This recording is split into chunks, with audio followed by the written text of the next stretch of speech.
कहानी की शुरुआत बॉस्टन एयरपोर्ट से होती है, जहां हर तरफ रश ही रश होता है। अनाउंसमेंट्स हो रही होती हैं और पूरा एयरपोर्ट एक अजीब सी हलचल से भरा होता है। बहुत से लोग नॉर्मल रूटीन में अपने मोबाइल फोन्स यूज कर रहे होते हैं। यहीं पर हम क्ले से मिलते हैं, जो अपनी फैमिली के पास वापस जाना चाहता है। वो अपनी बीवी को कॉल करता है, मगर वो क्ले से नाराज होती है और अब वो उसके साथ नहीं रहना चाहती, क्योंकि क्ले ने 1 साल पहले अपनी फैमिली को सिर्फ इसलिए छोड़ दिया था कि वो अपने सपने पूरे करना चाहता था। मगर क्ले उससे सिर्फ इतनी रिक्वेस्ट करता है कि उसे अपने बेटे से बात करनी है। बाद में वो अपने बेटे को फोन देती है। कई महीनों बाद क्ले अपने बेटे को देखता है। वो मासूमियत से कहता है, पापा मुझे आप बहुत याद आते हो, मैं आपका वेट कर रहा हूँ। क्ले उसे तसल्ली देता है कि फिक्र मत करो बेटा, मैं बस रास्ते में हूँ। तभी अचानक कॉल कट हो जाती है, क्योंकि बैटरी डेड हो जाती है। क्ले घबराकर चार्जर ढूंढने लगता है, मगर उसे चार्ज करने के लिए जगह नहीं मिलती। लेकिन तभी कहानी में एक डेंजरस ट्विस्ट आता है। एयरपोर्ट पर जो लोग फोन यूज कर रहे होते हैं, उन्हें अचानक तेज झटके लगने लगते हैं और उनकी बॉडीज तेजी से वाइब्रेट होने लगती हैं। उन लोगों को मोबाइल पर अजीब सी आवाज सुनाई दे रही होती है, जिसे वो बर्दाश्त नहीं कर पाते। उनके मुंह से अजीब सा लिक्विड भी निकल रहा होता है और धीरे धीरे वो लोग किसी और चीज में बदलने लगते हैं, जैसे वो इंसान नहीं रहे। क्ले ये सब देख रहा होता है, मगर उसे कुछ भी समझ नहीं आता। जो लोग बाथरूम में होते हैं वो नंगे भागने लगते हैं। कुछ ही सेकंड्स में वो लोग खतरनाक हो जाते हैं और ज़ॉम्बीज में बदल जाते हैं। वो ज़ॉम्बीज आसपास के लोगों पर बेरहमी से हमला कर देते हैं। क्ले हिम्मत करता है और वहाँ पर कुछ लोगों को बचाने की कोशिश करता है। इसी बीच एक लड़की पुलिस को कॉल करने की कोशिश करती है, मगर कॉल करते ही वो भी इन्फेक्टेड हो जाती है और अपना सर दीवार पर इतनी जोर से मारना शुरू कर देती है कि उसका चेहरा बिल्कुल तबाह हो जाता है। सीन इतना हॉरिफाइंग होता है कि क्ले का रंग उड़ जाता है और वो बुरी तरह डर जाता है। वहाँ एक शेफ भी इन्फेक्टेड हो चुका होता है। वो भी क्ले पर चाकू लेकर हमला कर देता है। क्ले अपना बैग शील्ड की तरह इस्तेमाल करता है और किसी तरह खुद को बचा लेता है। तभी पुलिस टाइम पर आ जाती है और उस शेफ को गोली मार देती है। क्ले इन पुलिस ऑफिसर्स को वार्न करता है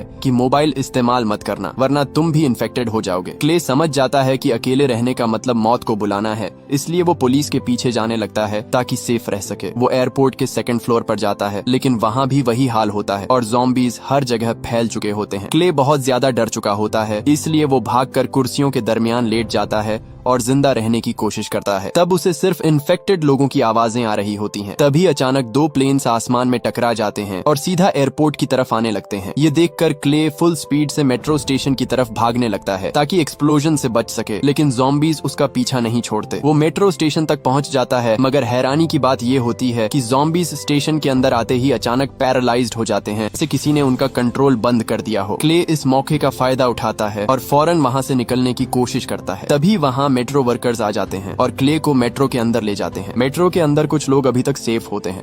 क्ले फौरन सबको वार्न करता है कि हमें यहाँ से निकलना होगा, वरना ज़ॉम्बीज हम पर हमला कर सकते हैं। वहाँ पर एक आदमी टॉम इन्हें बताता है कि मेट्रो की इलेक्ट्रिसिटी बंद हो चुकी है और अब मेट्रो चल ही नहीं सकती। उनके पास सिर्फ एक ही ऑप्शन होता है कि वो पैदल चलकर मेट्रो के टनल से होकर बाहर निकल जाएं। क्ले तो टॉम का साथ देने के लिए मान जाता है, लेकिन ज्यादातर लोग डर के मारे मना कर देते हैं और कहते हैं कि वो यहीं रुकेंगे जब तक सिचुएशन नॉर्मल नहीं हो जाती। टॉम इन्हें समझाता है कि यह जगह ज्यादा देर तक सेफ नहीं रहेगी, तब भी कोई टॉम की बात नहीं मानता। मगर डीजे नाम का लड़का उनका साथ देने के लिए तैयार हो जाता है। अब क्ले, टॉम और डीजे तीनों मिलकर टनल के अंदर चल पड़ते हैं। टनल के अंदर सिर्फ अंधेरा और खामोशी होती है। कुछ देर बाद उन्हें एग्जिट का रास्ता नजर आता है, लेकिन वहाँ पहुंचकर वो देखते हैं कि कुछ लोग पहले से वहाँ खड़े होते हैं। उन्हें समझ नहीं आ रहा होता कि वो लोग इन्फेक्टेड हैं या उनकी तरह नॉर्मल हैं। डीजे हिम्मत करता है और चेक करने के लिए आगे जाने लगता है। क्ले और टॉम दूर खड़े उसे देख रहे होते हैं। तब अचानक एक ज़ॉम्बी कहीं से निकलता है और एक्स से सीधा डीजे पर हमला करता है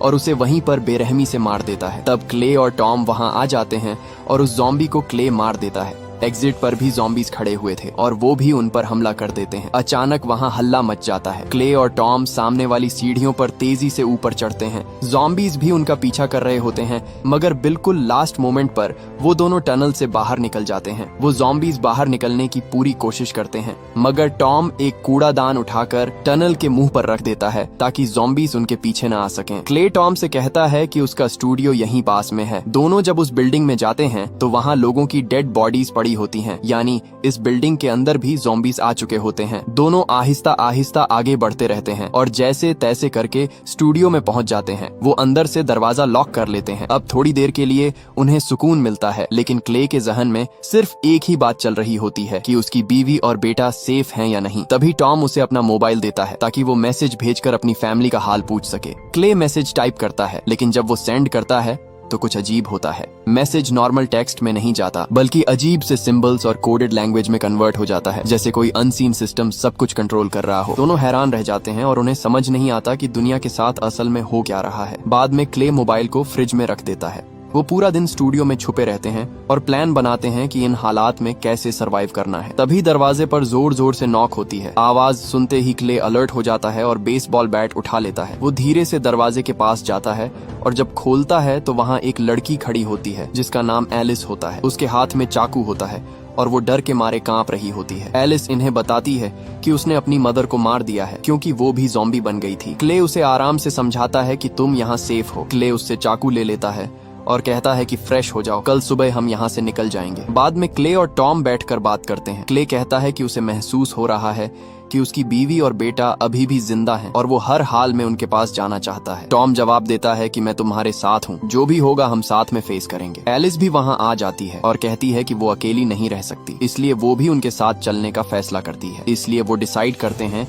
कि वो क्ले के घर की तरफ जाएंगे। तभी उनके मोबाइल पर अजीब से नंबर से कॉल आती है। वो दोनों समझ जाते हैं कि यह कॉल खतरे से खाली नहीं है, इसलिए वो कॉल कट कर देते हैं। अगली सुबह जब वो विंडो से बाहर देखते हैं तो बाहर का सीन और भी ज्यादा डेंजरस होता है। हर जगह ज़ॉम्बीज फैले हुए होते हैं और अगर एक भी उन्हें देख लेता तो सेकंड्स में पूरा झुंड उन पर टूट सकता था। फिर वो तीनों नीचे जाते हैं और ज़ॉम्बीज से बचकर आगे बढ़ते हैं। अचानक उनकी नजर एक ज़ॉम्बीज के ग्रुप पर पड़ती है जो सर्कल बनाकर घूम रहे होते हैं, जैसे कोई गेम खेल रहे हों या किसी सिग्नल पर रिएक्ट कर रहे हों। तीनों कंफ्यूज्ड हो जाते हैं कि ये क्या कर रहे हैं। तभी अचानक दो लोग मोटर बाइक पर वहां से गुजरते हैं। टॉम उन्हें रोकने की कोशिश करता है, लेकिन वो उसकी बात नहीं सुनते और सीधा ज़ॉम्बीज के पास से निकलने की कोशिश करते हैं। कुछ ही सेकंड्स में ज़ॉम्बीज उन पर टूट पड़ते हैं और उन्हें जमीन पर गिरा देते हैं और फिर बेरहमी से उनकी हड्डियां तक चबा डालते हैं। क्ले, टॉम और एलिस चुपचाप ये सब देखते रहते हैं और अब इन्हें पूरी तरह समझ आ जाता है कि यह दुनिया अब पहले जैसी नहीं रही। यहाँ सिर्फ सर्वाइवल का रूल है। वो तीनों इस मौके का फायदा उठाकर रोड की दूसरी साइड पर चले जाते हैं। तीनों काफी देर तक चलते रहते हैं, बिना रुके और बिना आवाज किए। रास्ते में उन्हें एक घर नजर आता है जो असल में एक लीगल वेपन शॉप होता है। क्ले कहता है कि हमें अंदर जाना चाहिए क्योंकि हमें अपनी प्रोटेक्शन के लिए वेपन्स चाहिए। इस बात पर सब अग्री करते हैं। वो सब उस घर के अंदर घुस जाते हैं। उस घर के अंदर भी इन्हें लाशें मिलती हैं और उन्हें भी बेरहमी से मारा गया होता है। फिर वो ढेर सारी बुलेट्स और गन्स इकट्ठी कर लेते हैं और उन्हें लोड भी करते हैं क्योंकि खतरा किसी भी वक्त आ सकता था। गन्स की वजह से सर्वाइवल थोड़ा पॉसिबल लगने लगता है। तभी एलिस बाहर देखती है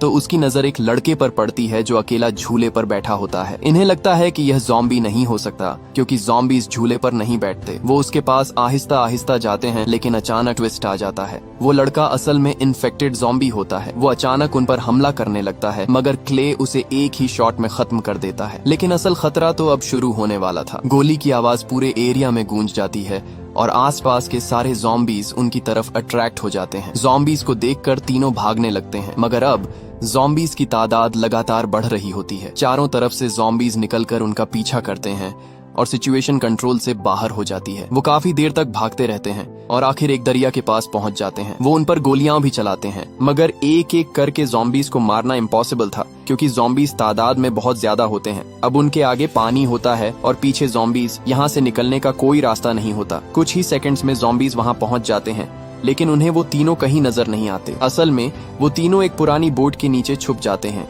और आहिस्ता आहिस्ता सांस ले रहे होते हैं। ज़ॉम्बीज उनके बिल्कुल पास खड़े होते हैं, लेकिन उन्हें ढूंढ नहीं पाते। वक्त गुजरता रहता है और धीरे धीरे रात होने लगती है। ज़ॉम्बीज अभी भी आसपास होते हैं और तीनों उस तंग जगह में फंसे हुए होते हैं। न वो हिल सकते हैं और न आवाज कर सकते हैं। तभी उन्हें अजीब सी आवाजें सुनाई देती हैं। ज़ॉम्बीज कुछ अलग तरह के साउंड्स निकाल रहे होते हैं, जैसे कोई सिग्नल दे रहे हों या किसी को बुला रहे हों। ये सुनकर तीनों कंफ्यूज्ड हो जाते हैं। कुछ देर बाद अचानक सारे ज़ॉम्बीज एक साथ मूव करना शुरू कर देते हैं, जैसे किसी ने उन्हें कमांड दी हो। वो एक ही डायरेक्शन में ऑर्गेनाइज्ड तरीके से चल पड़ते हैं।